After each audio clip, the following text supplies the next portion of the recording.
I encourage everyone to take a moment and breathe and take a tea cheers with a Ajiri tea. A Ajiri tea recognizes the beauty in shared stories and shared opportunities. Ajiri sources award-winning tea from Kenya, employs women in the region to handcraft the labels, and sends 100% of the profits back to the region to support orphan education.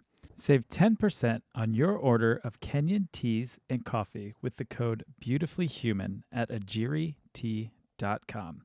AJIRIT.com. Tea mugs up. Hello and welcome to the Beautifully Human podcast. I'm Nick Sheesby.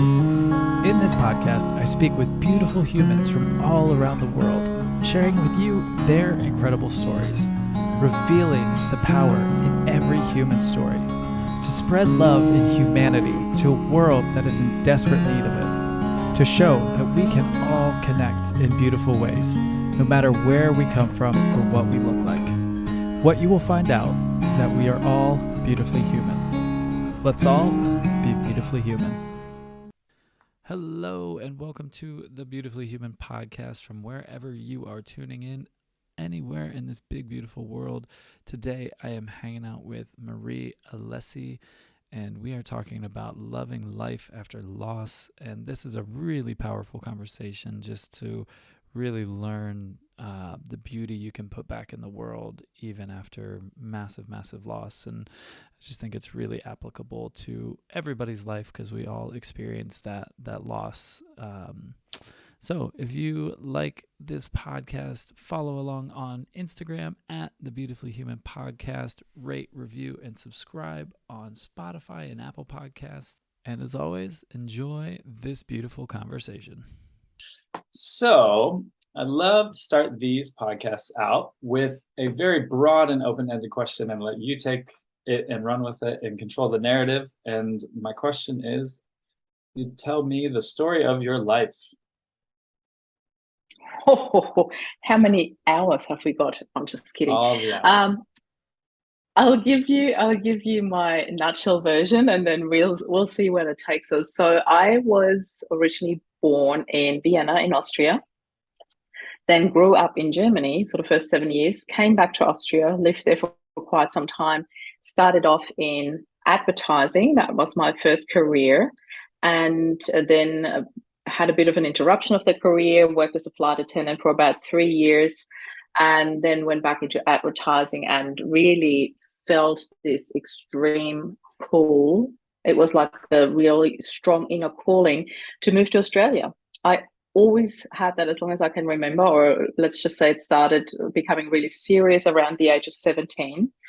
And about 7 years later, I finally had my first flight to Australia, and another 7 years later, I moved here for good. So it was this whole, the first time I landed in Sydney, I still remember feeling like coming home after ages. It was this really strong feeling in my heart, and I just knew I had to make this reality. You know, it took me like 12 times to fly to Australia. Until I could finally find a legal way to stay in the country. I wanted to make this proper and legal and not follow anybody else's advice, just get married, and I'm like, no way. So I found my way into Australia, found my way to get my visa. I found a job here, and literally 10 months after I moved here, I met Rob. And another 10 months later, we were married. And if anybody would have told me that beforehand, I would have gone like, no way. If he's Mr. Right, he'll still be Mr. Right in 3 to 5 years. But when I met Rob, I just knew it was just, something I could have never imagined before. And then we had to go through this whole, I already had my visa sorted and everything, but not like a long time forever. And then we were already married, and Rob's like, are we going to apply for this, for this permanent residence, or what do you want to do? And I said, no, I'm doing that through work. And he said, but why?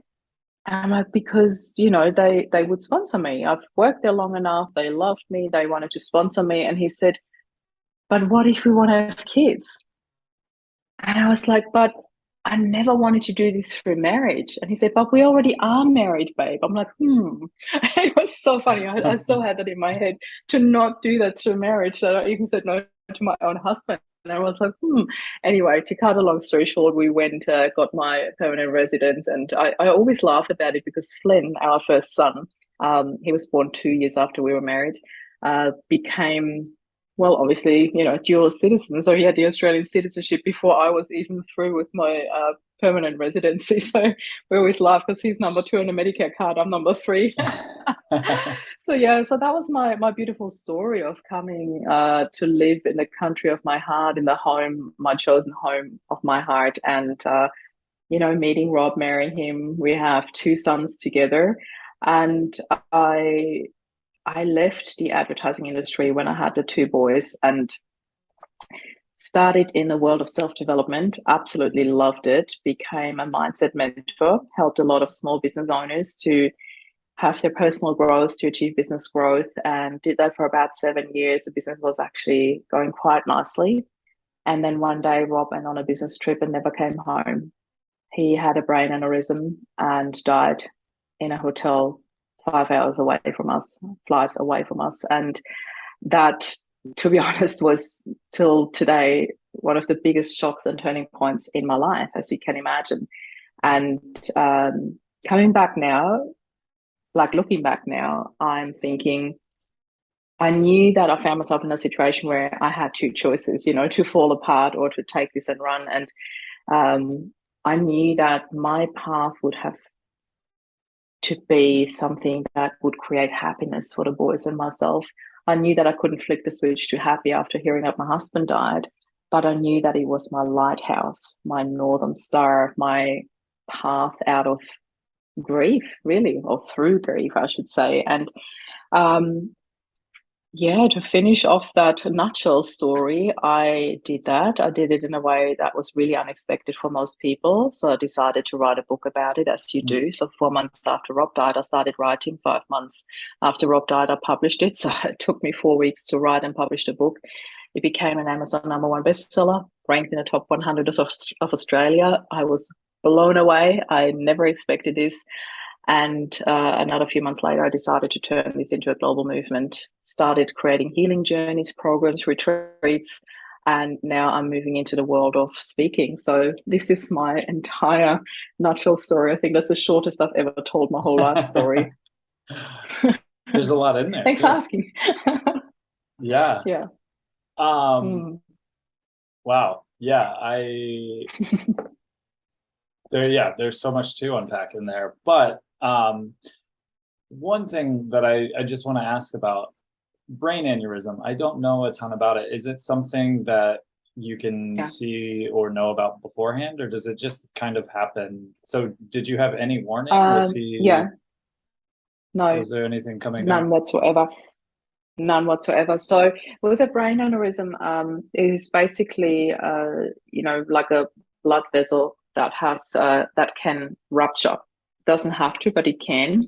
And when it ruptures, I give you the very rough idea of what happens. So roughly a third survives, but lives. I'm just going to say it straight out. I hope that's not offensive to anyone. Lives as a vegetable for the rest of their lives.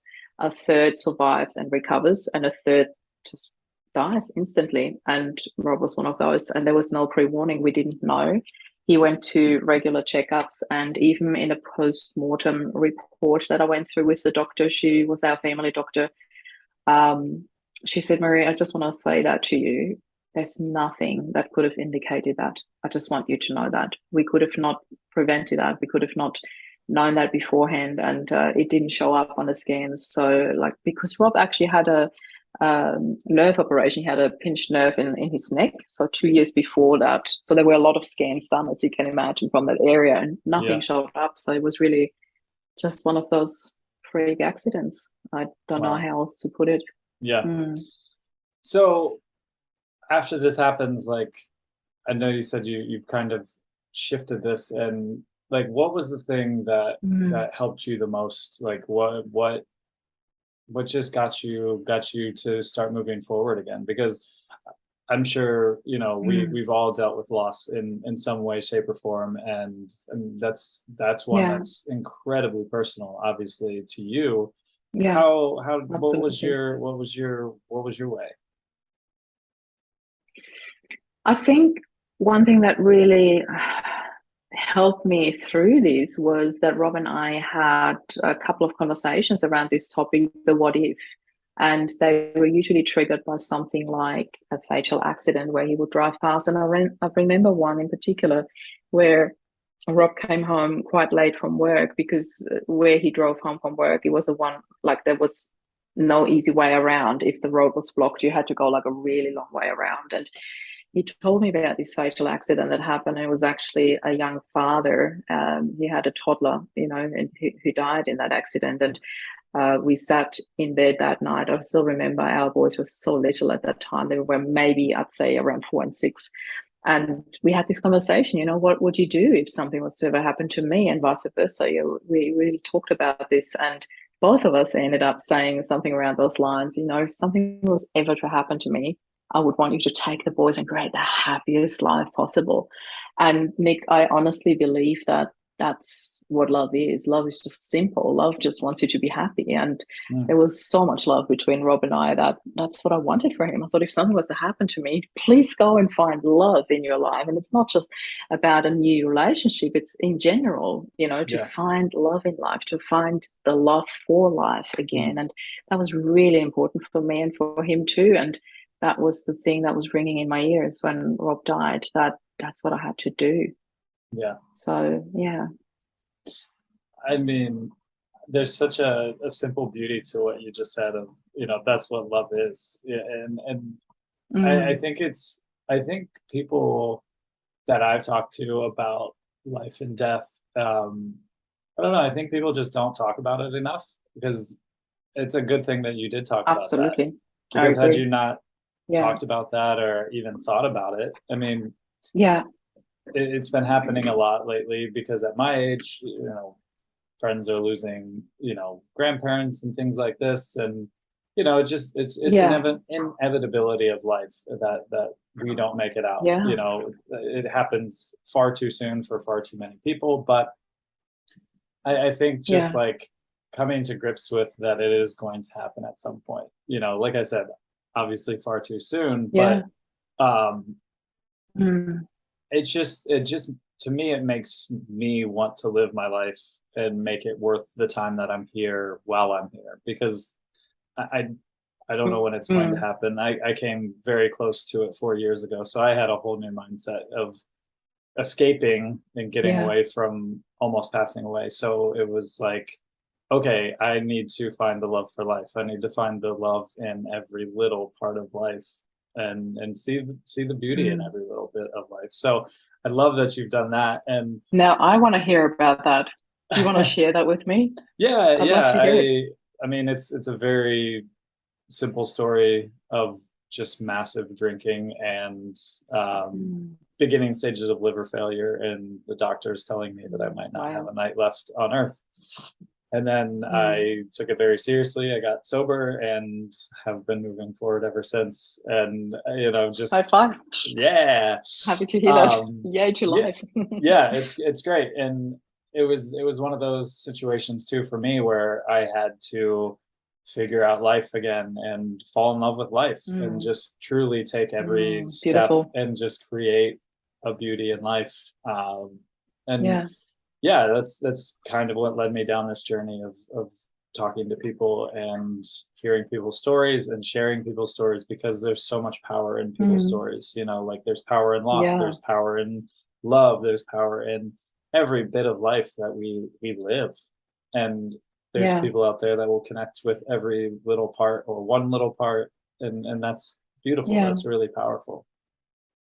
Absolutely. What you said before, the choosing that, like choice is such a powerful thing in life, in death, in everything, and I I often talk about the hidden gifts in adversity. There are always gifts. There's an opportunity in adversity. There's this blank canvas. There's this whole, who am I after loss? Who am I? Who does people always say that with such negativity, my life will never be the same. Well, of course not, like loss changes us. But whether that's a good thing or a bad thing, or what you make of it, that is so up to you. Yeah. Just because you're like, life's not ever going to be the same. Well, of course not. My husband died. How can my life ever be the same? However, when it comes to hidden gifts and adversity, I think a huge gift that I received through a different adversity that I haven't mentioned yet is really never leaving anything to the next day. I really lived my life in the moment, and that gift was received from the adversity when I was 20 and my dad passed away. So interestingly enough, my dad and my husband were sort of very similar age when they died. Very different scenarios, very different background. My dad had cancer and was actually healed, and when the cancer came back a year after, it took him within a month. So it was really aggressive when he came back and very fast. And I was only 20, and I dealt with loss very differently back then. It really threw me. It took the rug underneath my feet. I was reeling. I didn't know what to do with it. I didn't know what to do with myself. I did not know how to handle loss, how to deal with grief. And I learned it the hard way, I have to say, and I remember I started therapy a year after and started to really delve deep and open myself up to healing and to working on that, on growth and self-development, all that. And now looking back, I often think, wow, like actually everything that happened in my life leading up to where I'm at now has actually prepared me for the next step to come. What I learned from my dad passing was that I would never want a day to go by where Rob didn't know how freaking much he meant to me, how much I loved him. I told him every single day, but never out of fear of losing him one day. I never thought about that, but out of I'm going to burst if I don't tell you. My heart's overflowing with so much love for you. You need to know this, Yeah. And that was beautiful because we both lived that really deeply, and we were that couple, that everybody looked up to. Everybody's like, "Oh my God, you two, you're so loved up. Oh my God, get a room." We were like always like, and I loved being that couple. I'm like, what's wrong with that? It's so beautiful, I was so proud of being that couple, being in love with this beautiful man, and so I see a lot of Rob in my boys. Like, of course, yeah. You look at my older one, like he's over towering me by like more than 10 centimeters now. And everybody's like, oh my God, he's a spitting image of Rob. Well, it's probably a bit exaggerated, but I see a lot of him in them, in their way they are, in their genuine kindness and their beautiful nature. It's just, I really have to say I'm loving life. I'm loving life so fully, and I love that Rob was part of that and has created that with us, so yeah. And there is something so powerful in looking back at what you've come through already, and even if you did it in a completely wrong way, and not saying you did, but if you did something and you just like fucked it up so bad and it was terrible, and then you learn from doing it so badly, there's good absolutely. in all of that. And some people would say there's no good in losing a parent that young, but it got you ready. There's a lesson in everything. There's lessons for everything, and there's power in that, and like if we don't learn from that, then we just keep making those same errors and we don't grow any. And life is always going to have adversity. We're never going to get away from that. No matter how much we love life and we're enjoying it, there's still stuff that's going to suck and be hard to deal with. And so the more that we are able to adapt and just take these things and use them as a lesson and turn them into beauty, that's the best we can do. I love it. So what is your favorite thing? What was your favorite thing to do as a family when Rob was around with your boys? And now, is that still something you do with them, or do you what do you do? What's your favorite things to do with your kiddos now? So our favorite thing as a family of four was definitely the beach. Rob was Aquarius. He loved being in, at, on, under, around the water, no matter what. You know, he was always like surfing, diving, spearfishing, you name it. You know, it was just all lots and lots of quality family time. Like family was really a high priority and value for Rob and I. And a lot of the family time was spent at the beach. Like we even had a barefoot wedding at the beach, Rob and I. You know, we had this shaman barefoot wedding, like full on hippie chic white linen, nothing of the fancy dress in church. I'm not like that. And I was so glad that Rob wasn't like that either. So we really had just this small, you know, very intimate wedding. I'll never forget that feeling barefoot of the sand and then kneeling in the sand, signing my paper. It was so beautiful.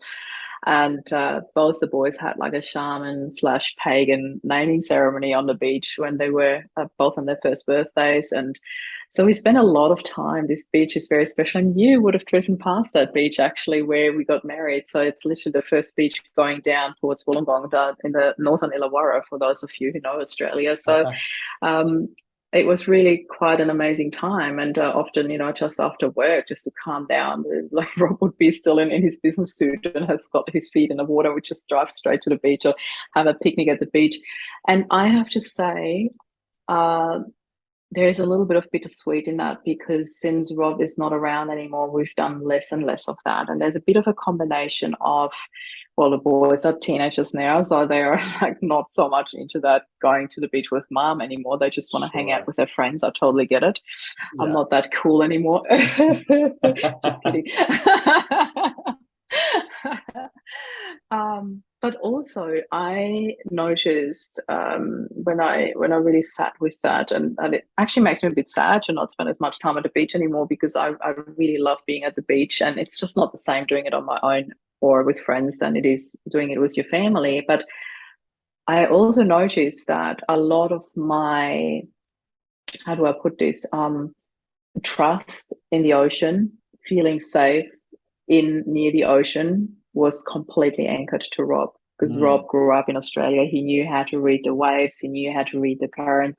I don't know that. So when I'm there and the boys are in there with their boogie boards, I'm at the edge of the water freaking out, and he was like in the waves with them, you know. Right. So very different. And it makes a difference. But we just love traveling together. After Rob died, I took Flynn and Jed on a trip around the world for 2 months, and it was freaking amazing, really beautiful. We just, you know, I just really needed time away after all that funeral and paperwork and also writing and publishing the book.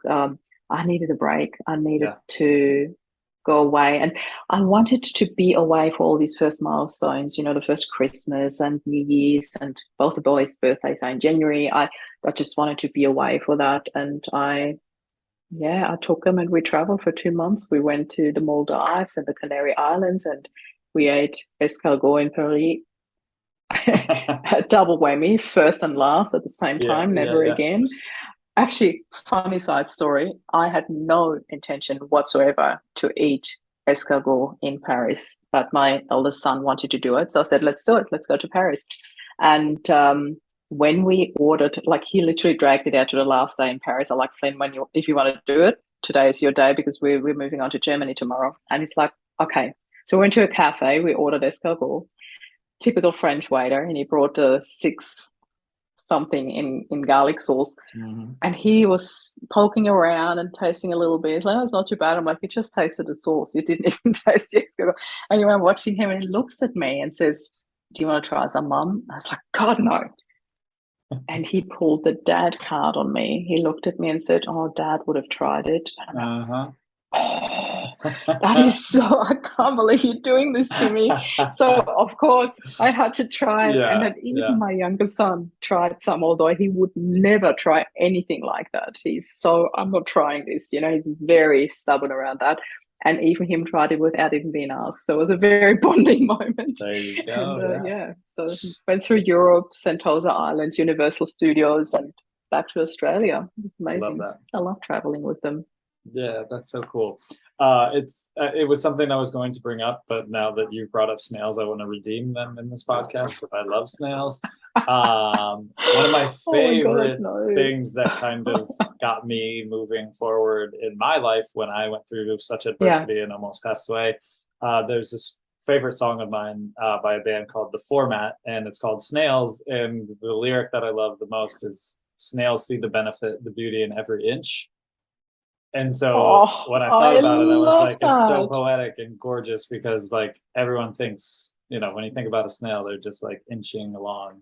So that's my redemption I for have to say, snails. I actually love, oh, it's beautiful. No, I actually love snails, and that's another reason why I wouldn't want to eat them. Do you know what I mean? Same, yeah. I really love them. I'm not grossed out by them. I would have it on my hand. I love watching their eyes come out, and they're So just neat. beautiful creatures.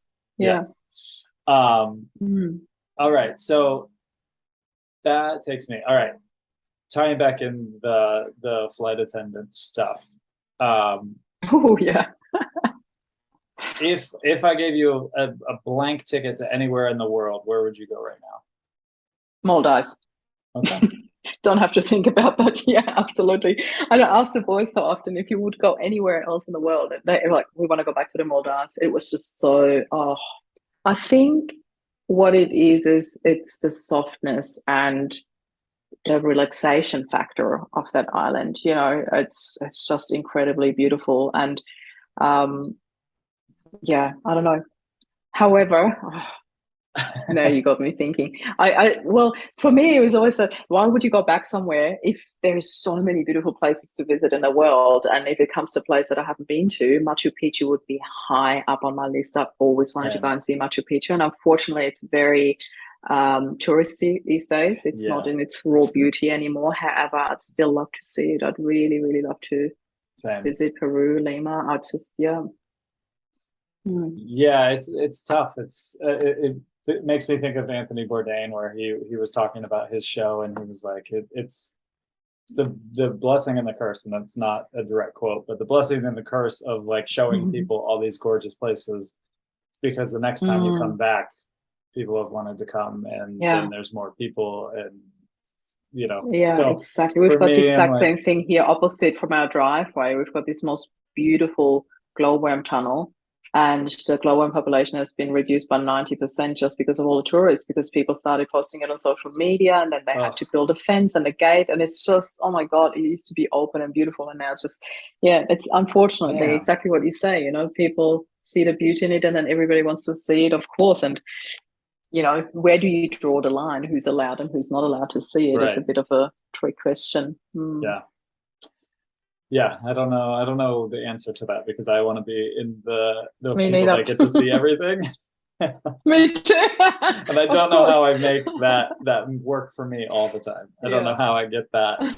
All right, and so working through everything that you've been working through, now you've turned it into something beautiful. Tell me about that. Like how are you utilizing that to help others, which I think is just such a beautiful way to use what you have and what you've been through and what you've learned. It's so nice to just like put it into others, because life is about people, and we if we're not helping others, then what are we doing?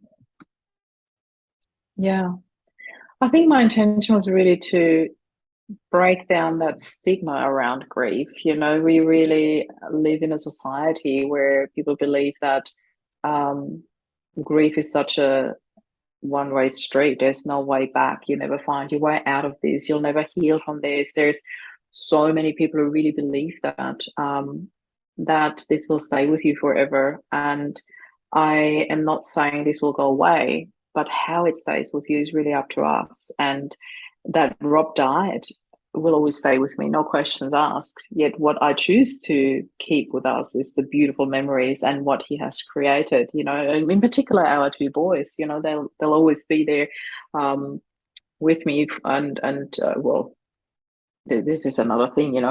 Always be there with me. I don't know that.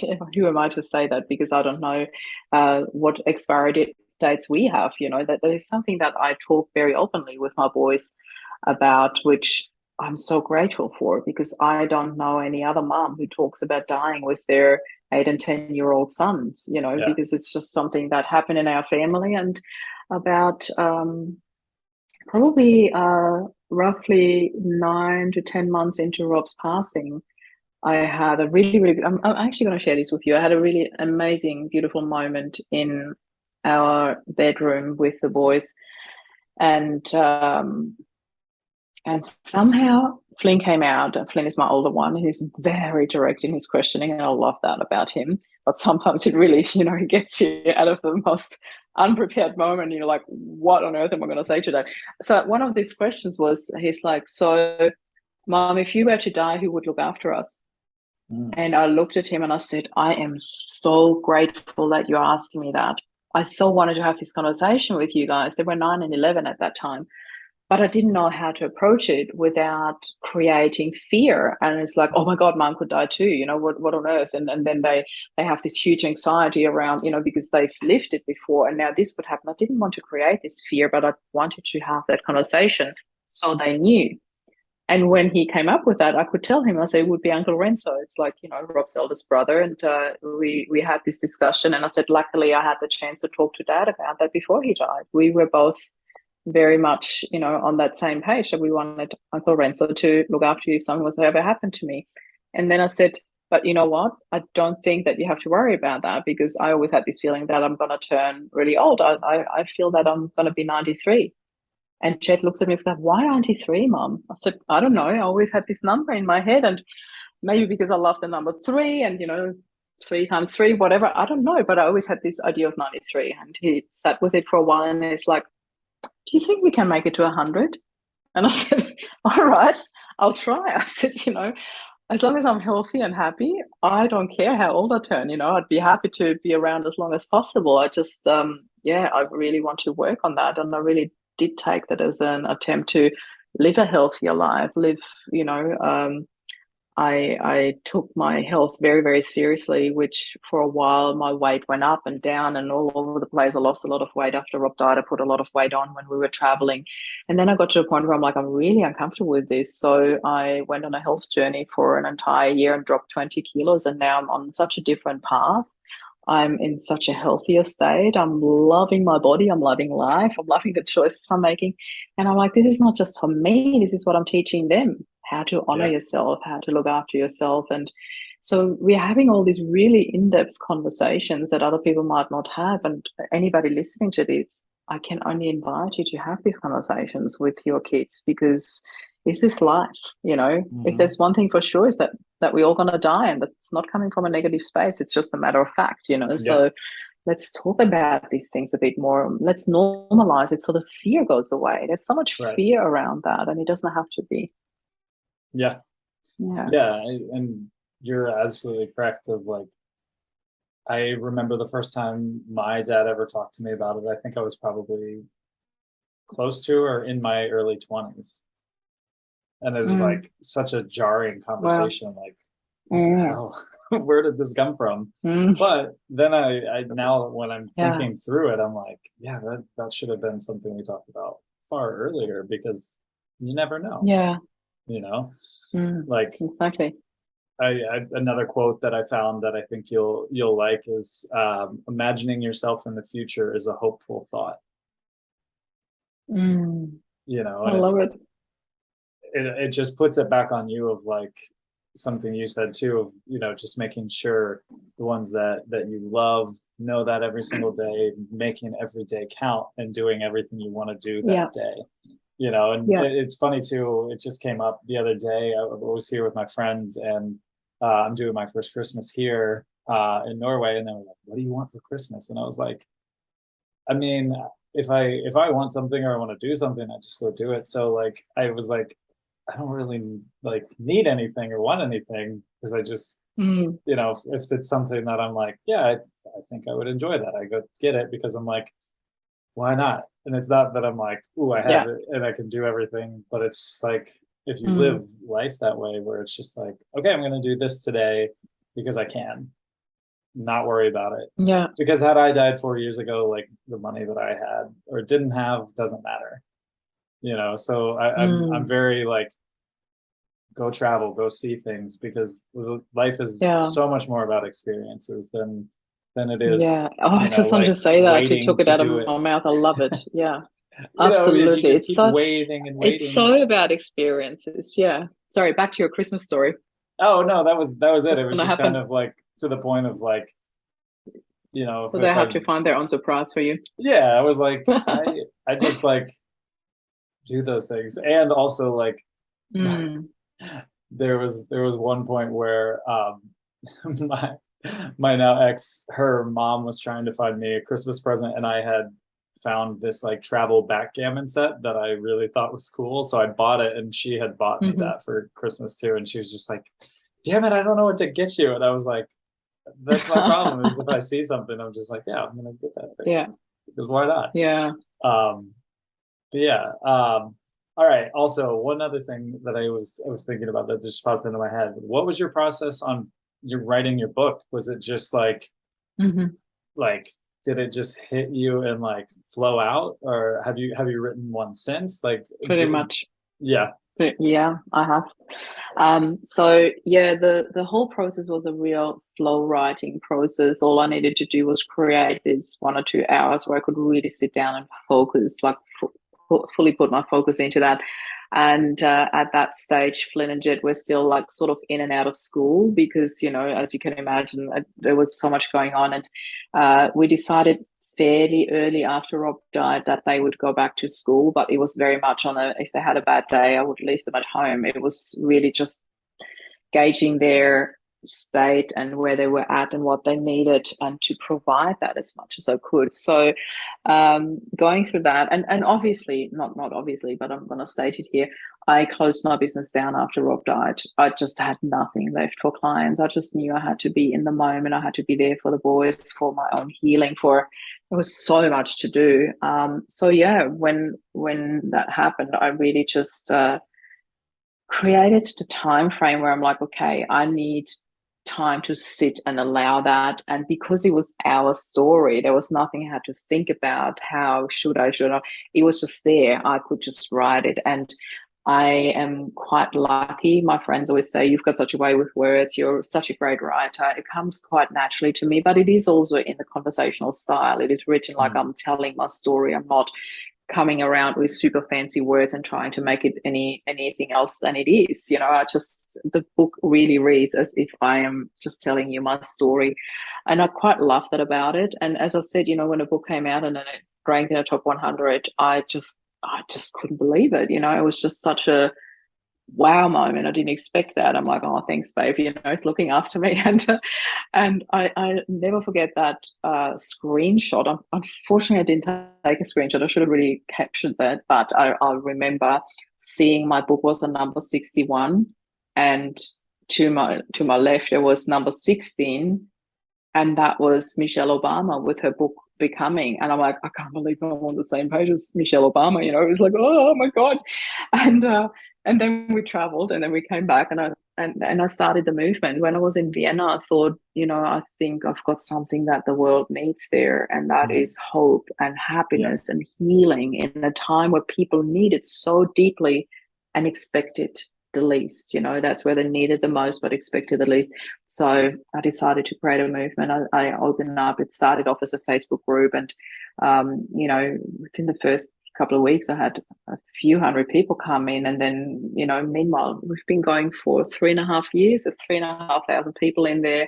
Lots of media attention. I had the two biggest TV channels reach out to me if they could write a story about me in their lifestyle section. I was like, wow, like obviously I've made some waves, and published in the Mamma Mia, which is like a parenting magazine here with 4 million readers. So I had like 3-4 articles in there. Then they asked me to come back for a podcast, and that caught the attention of the bigger media channels. And that all happened this year. So this year has just been so crazy. The first 3 years were just all about growth, growth, growth, growth. And then all of a sudden this year was just...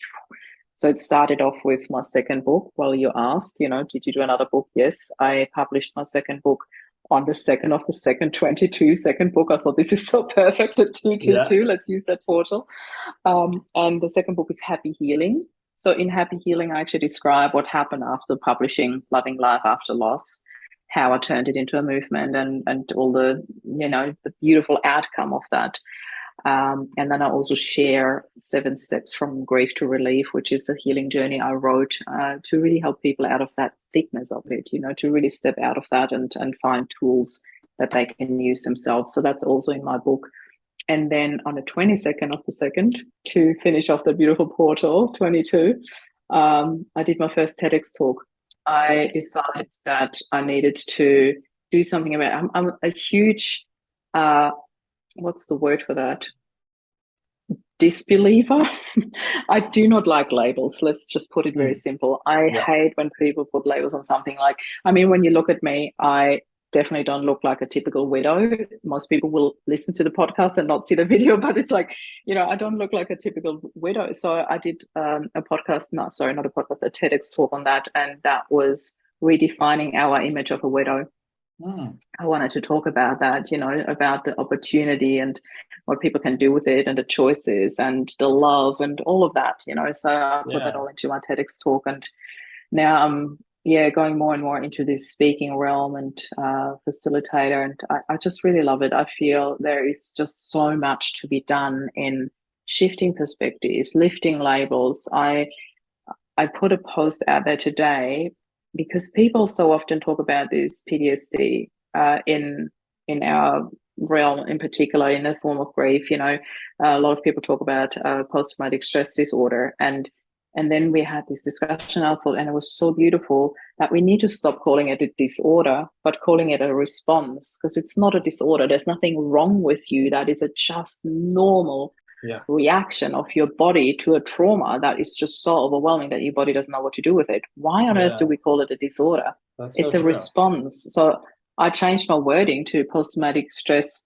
response instead of disorder, or post-traumatic stress growth. There's so much that comes from that, looking at it as a response and then growing through it, rather than label disorder. Okay, now I can actually create this whole space where I can live up to that label and make it heaps worse. And it's just, the approach is just not very helpful, let's put it that way. I think I stirred up a lot of reactions through that post, but I loved it. No, I can imagine. But I was talking to someone recently, and they had challenged me because I was saying, like, I hold on to the word sober as something that I am, but it was in response to a lot of people do like psilocybin as like a treatment for grief and trauma and things like that, and I had just had like such a like negative pushback just from myself, not about anybody else. It doesn't bother me that anyone did it, but I was just thinking, like, man, if I did that, I wouldn't be sober anymore. And they were like, what about just like taking a step back from that word and just say, like, you don't drink. That was your thing. You weren't doing drugs, so you weren't like, it's not like you're drinking again. Drinking was the thing that was your bad part of you that was killing you, literally.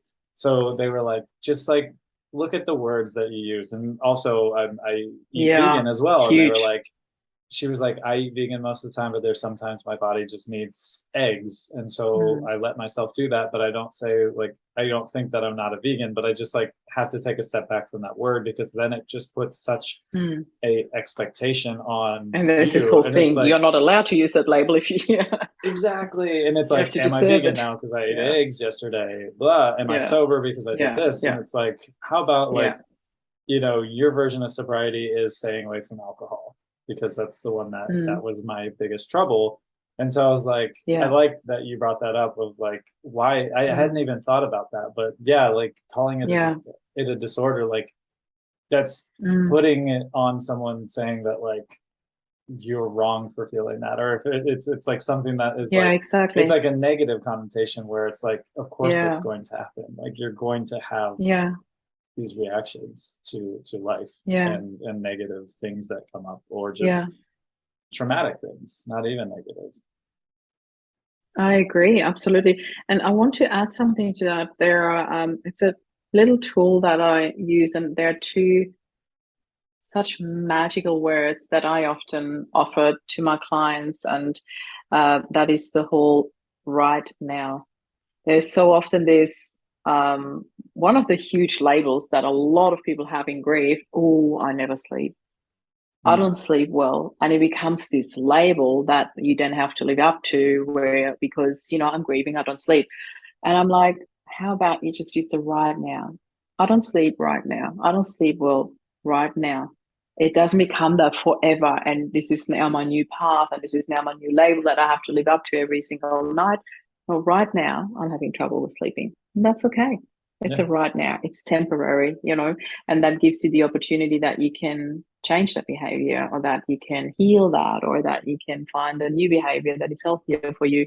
But I do, in the work that I do a lot of shifting perspectives, reframing. One really intense one that just happened at a retreat. An emotion came up for a client. Obviously, there's a lot of emotion. Make it sound like, oh, there was one emotion that came up at a retreat. We deal with a lot of that. But one of them was, I'm still angry for my husband leaving me. I'm still angry at my husband for leaving me. And I looked at her and I said, may I offer you a reframe on that? I always ask, I don't just blurt it out. And she's like, yeah, absolutely. I said, well, two things, when the word anger comes up, I always say, for me, anger is a cover-up emotion. There's always the invitation to look what's actually underneath, what's triggering the anger. Mostly it's something like frustration or loneliness or sadness or grief. It can just be as simple as that. And very often you'd be surprised how that trigger goes back into childhood. It's a very old trigger that gets reopened or re-triggered when somebody dies. In adversity, a lot of childhood triggers get reopened, re-triggered, and then we have the opportunity to look at them. And often they burst out in anger because that's easier to express than the real emotion. So I said, that's the number one. And the other thing is that your husband didn't leave you, he died. Yeah. She just looked at me. I was like, wow. It was just so simple, but often we really need to hear it straight. It's the same outcome. He's not here anymore, but the intention is completely polar opposite, so we really need to allow ourselves to look at that. Yeah. Yeah.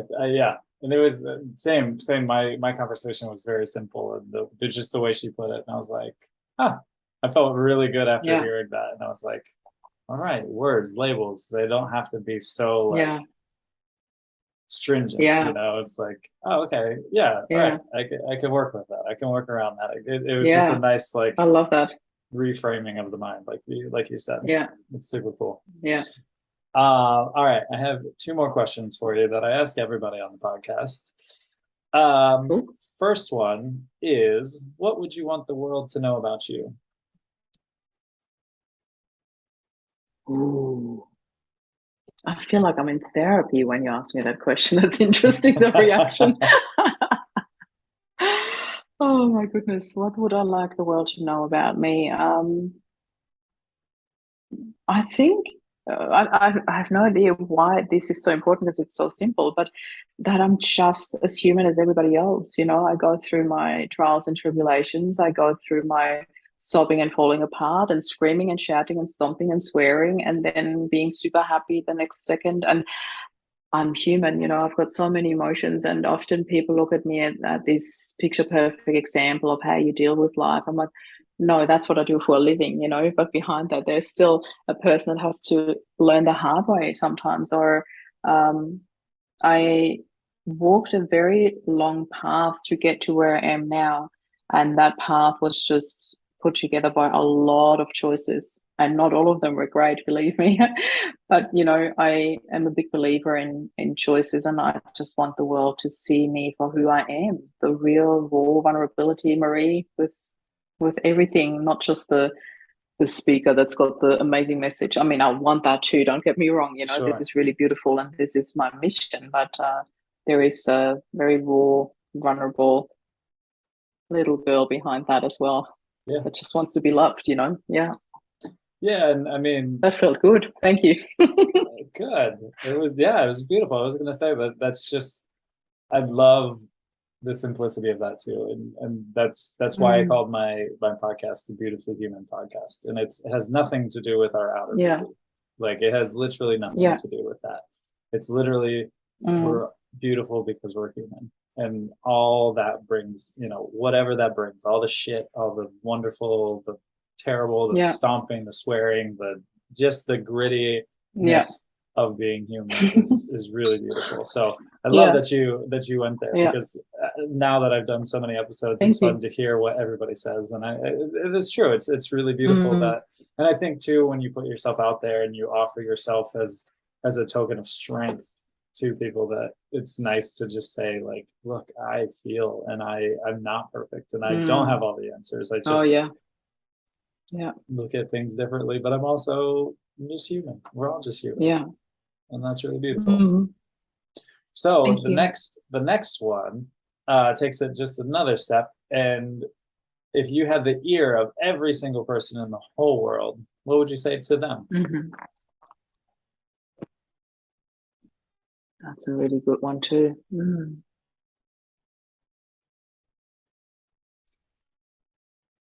I feel my message is always around love and connection. Whatever I talk about, it's always got this element of love and connection, of opening your heart to other people. That's what I want for people. That's what I want for everyone. Just listening with your heart. And so many people don't know how to do that anymore. So many people are just so trained to listen with the intention to respond or react or come out with their story, or yet when we sit down, like you just sit with me, you know, and just really open our hearts to the other person and really listen, it's just so beautiful, the conversations that came out, because this is such a different podcast. You know, I do so many of them a week, and this is just that human side of thing that I really love, that connection from heart to heart, and that although you're on the other side of the world, you know, I feel really connected to you, and it's beautiful to do that. And this is my shout out to the world. Do that more often. Open your heart and listen with the intent to really hear the story and feel it. Just feel it. Yeah. Yeah.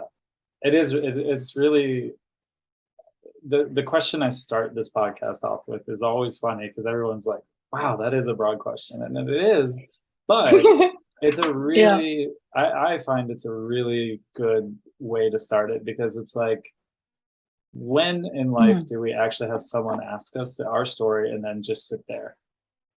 You know, like, and I've had a couple where the people just talk the whole time, and I say maybe like 20 words the whole podcast, and that's fine too. It can be interactive, or I can just sit and listen if someone just wants to tell a bookend of their story, and that's fine. But it's, there's something really powerful, and you know, it's also spurred on by just the amount of just bullshit and hatred that I've seen happening around the world, of just like judging others without knowing. And it's like, it's really amazing the connections you can make with people, no matter where they are, where they come from, who they are.